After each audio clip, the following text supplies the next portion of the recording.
दिवाली तो खुशियाँ मनाने और बांटने का नाम है, लेकिन इस दिवाली इन ट्रोलर्स और यूट्यूबर्स ने मेरी खुशियाँ छीन ली। इतना मूर्ख लड़का है वो। आज मेरे पास 3:30 पौने 4 बजे के करीब एक व्हाट्सएप मैसेज आता है जिसमें लॉरेंस मिशनरी ग्रुप के थ्रू हमें धमकी दी जा रही है जान से मारने।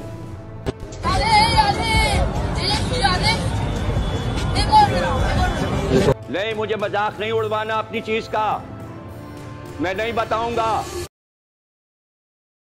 बचपन एक ऐसा दौर है जो सिर्फ एक बार मिलता है, जहां मासूम हंसी होती है, दोस्ती होती है, गलतियां होती है और उन गलतियों से सीखने का सुकून होता है। पर सोचिए, अगर बचपन से ही एक बच्चे को रेस्पॉन्सिबिलिटी का बोझ, धर्म का ज्ञान और सोशल मीडिया के लाइक्स का पैमाना पकड़ा दिया जाए, फिर उस मासूमियत का उजाला जो हर बच्चे का हक है कैसे बचा रहेगा। संत वो होते हैं जो दुनिया को कुछ देने के लिए अपने अरमान और अपनी सुख का बलिदान कर देते हैं।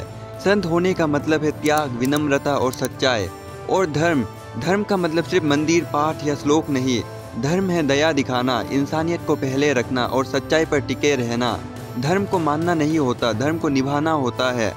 अफसोस की बात यह है कि आज के डिजिटल जमाने में संत और धर्म भी एक कंटेंट बन चुके हैं। बोले गुरुजी चलिए चलिए चलिए, जहाँ स्पिरिचुअलिटी को व्यूज के हिसाब से तोड़ने की आदत पड़ गई है। और इसी वजह से हमारे समाज में आज ऐसे उदाहरण सामने आ रहे हैं जहां बचपन को स्पिरिचुअलिटी के नाम पर सेक्रीफाइस कर दिया जाता है। ये है अभिनव अरोरा, जो सिर्फ 11 साल का है और जिसे लोग बाल संत के नाम से जानते हैं। पर क्या ये सच में एक संत है? इंस्टाग्राम पर उसके 9 लाख से ज़्यादा फॉलोअर्स है और उसके हर वीडियोस पर लाखों में व्यूज़ आते हैं। ये वीडियो कोई एक्सपोज वीडियो नहीं होगा। इस वीडियो का मकसद सिर्फ ये दिखाना है कि जिस उम्र में एक बच्चा स्कूल, खेलकूद और अपने बचपन का मजा लेता है, उस उम्र में अभिनव को एक स्पिरिचुअल बाबा बनाकर सोशल मीडिया पर प्रेजेंट किया जा रहा है। ज्यादा कुछ नहीं हुआ है, बस मेरा इंस्टाग्राम बंद हो गया है। आप सबसे जुड़े रहने के लिए मेरे पास सबसे बड़ा माध्यम था मेरा इंस्टाग्राम हैंडल। आज का समय सोशल मीडिया का दौर है। हर चीज रील्स, फॉलोअर्स और लाइक्स के आसपास घूमती है। इंटरटेनमेंट इंडस्ट्री से लेकर स्पिरिचुअलिटी तक सब चीज ऑनलाइन कंटेंट के रूप में सेल की जा रही है। लेकिन सबसे ज्यादा डिस्टर्बिंग चीज ये है कि अब इस डिजिटल रेस में बच्चे भी घसीटे जा रहे हैं। अभिनव अरोरा का केस इसका एक परफेक्ट एग्जाम्पल है। सिर्फ 10 साल की उम्र में उसे एक चाइल्ड बाबा बना दिया गया है। वो स्टेज पर प्रवचन देता है, डिवोशनल रील्स शूट करता है। राधे राधे राधे राधे राधे राधे,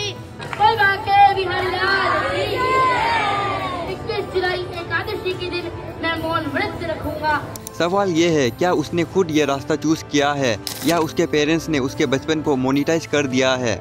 अभिनव अरोरा का प्रोफाइल देखकर एक चीज क्लियर होती है, उसके कंटेंट के पीछे एक पूरा टीम लाइक स्ट्रक्चर काम कर रहा है। स्क्रिप्टेड प्रवचन, एडिटेड रील्स, स्केड्यूल पोस्ट और बड़े रिलीजियस इवेंट पर अपीयरेंसेस, ये सब एक 10 साल का बच्चा खुद मैनेज नहीं कर सकता। उसके पेरेंट्स ही सब कुछ कर रहे हैं। ये कहानी बस एक इनोसेंट बच्चे की नहीं है, बल्कि उन पेरेंट्स की है जो सिर्फ कुछ लाइक्स, फॉलोअर्स और पब्लिक रिकॉग्निशन के लिए अपने बच्चे का बचपन खत्म कर रहे हैं। रिपोर्ट्स ये दिखाती है कि अभिनव का रूटीन सुबह 3:30 बजे उठना, मंदिर के रिचुअल्स करना और फिर स्कूल की तैयारी के साथ एक टाइट स्केड्यूल्स निभाना शायद उसकी अपनी चॉइस नहीं है। ये ज़्यादा एक केयरफुली प्लान टाइम टेबल लगता है जो उसके परिवार ने उसके लिए तय किया है। आपने राम भद्राचार्य जी का ये वायरल वीडियो तो जरूर देखा होगा।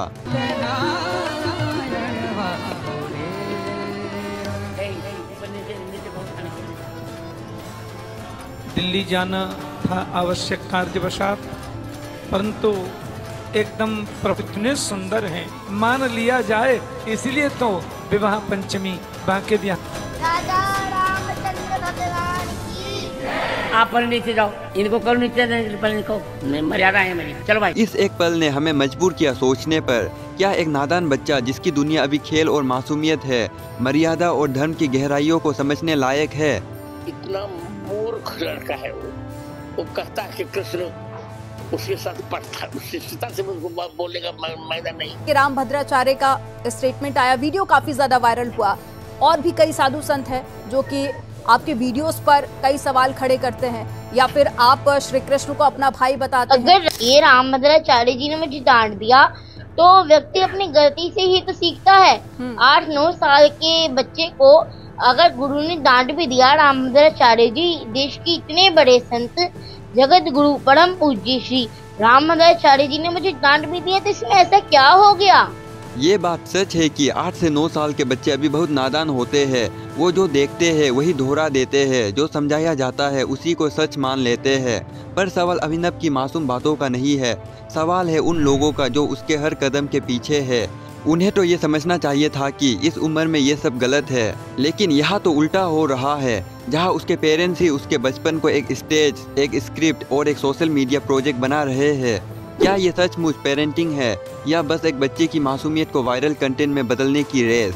जय बिहारी जी की सभी भक्तों को आप देखे अभिनव अरोड़ा यहाँ बिहारी जी आकर के ऐसे ही लोग देखिए ये सेवा भाव में लगे हुए हैं। जहाँ गंदगी है वहाँ गंदगी सफाई नहीं हो रही है, ये तुच्छ सेवा।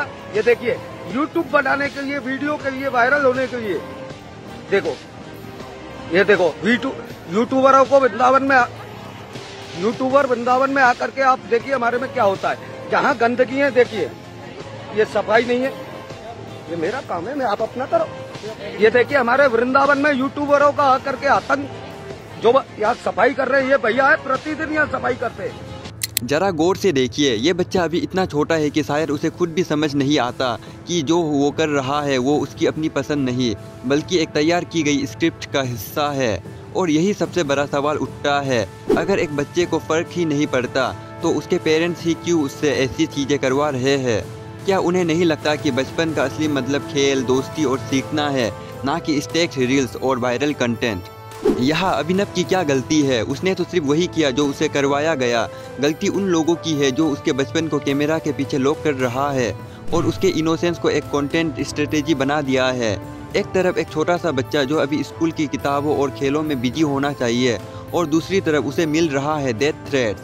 उनके पेरेंट्स का कहना है कि उन्हें बिश्नोई ग्रुप से धमकियां आ रही है। तो आज ये सिचुएशन हो गई है कि आज मेरे पास 3:30 पौने 4 बजे के करीब एक व्हाट्सएप मैसेज आता है जिसमें लॉरेंस बिश्नोई ग्रुप के थ्रू हमें धमकी दी जा रही है जान से मारने। हम इतने भी बुरे नहीं थे जितने इल्जाम लगाए लोगों ने। जो यूट्यूबर्स उनके खिलाफ वीडियो बना रहे हैं उन पर केसेस थोपे जा रहे हैं। सबमिट कर दी है, कंप्लेंट में मांग की है कि 7 यूट्यूबर्स पर एफआईआर दर्ज की जाए। और उसके हर रील्स पर इतने गंदे से गंदे कमेंट्स आते हैं। क्या ये सब 9 से 10 साल के बच्चे के लिए ठीक है? सोचिए जब ये बच्चा बड़ा होगा तो उसके सामने ये टॉक्सिक कमेंट्स, ये गालियाँ, ये धमकियाँ कैसे खड़ी होंगी? उसके मन पर कितना गहरा असर पड़ेगा? एक बचपन जहाँ सिर्फ इनोसेंस, प्यार और मासूमियत होनी चाहिए, वहाँ नफरत, धमकी और ट्रोल्स का बोझ डाल दिया गया है। और सबसे बड़ी बात, ये उसने खुद नहीं चुना, उसके लिए ये रास्ता तय किया गया है। समझना जरूरी है कि बचपन एक बार चला जाता है तो कभी वापस नहीं आता। खेलना, दोस्त बनाना, शैतानियाँ करना, गलतियाँ करके सीखना, ये सब एक नॉर्मल बच्चे के लिए उतना ही इम्पोर्टेंट है जितना सांस लेना। लेकिन जब एक छोटे से बच्चे को बाबा बनाकर स्टेज पर खड़ा कर दिया जाता है, जब उसकी हर मुस्कान, हर प्रवचन फॉलोअर्स और लाइक्स के लिए मोनिटाइज किया जाता है, तब उसकी मासूमियत धीरे धीरे उसे छीन जाती है। आज हम अभिनव अरोड़ा को इंस्टाग्राम रील्स पर प्रवचन देते हुए देखते हैं, पर सच बताइए क्या उसे खुद पता है कि फॉलोअर्स और व्यूज़ का असली मतलब क्या है? क्या वो समझता है कि दुनिया उसके कंटेंट से नहीं बल्कि उसके बचपन से खुद का इंटरटेनमेंट बना रही है? या फिर ये सब सिर्फ उसके पेरेंट्स के एम्बिशन और पब्लिसिटी की भूख का हिस्सा है, जहां एक बच्चे के ख्वाबों को वायरल कंटेंट के लिए सेक्रीफाइस कर दिया गया है? चाइल्ड साइकोलॉजिस्ट जैसे आशीष नंदी और सोशल रिसर्चर्स ये वार्न करते हैं कि इस तरह का प्रीमेच्योर एडल्टहुड बच्चे के लिए खतरनाक है। जब एक छोटा बच्चा अपनी आइडेंटिटी से ज़्यादा एक ब्रांड बन जाता है तो उसकी नेचुरल ग्रोथ रुक जाती है। हर एक्शन स्क्रिप्टेड हो जाता है, हर एक्सप्रेशन परफॉर्मेटिव हो जाता है और उसका असली बचपन सिर्फ एक शोपीस बनकर रह जाता है।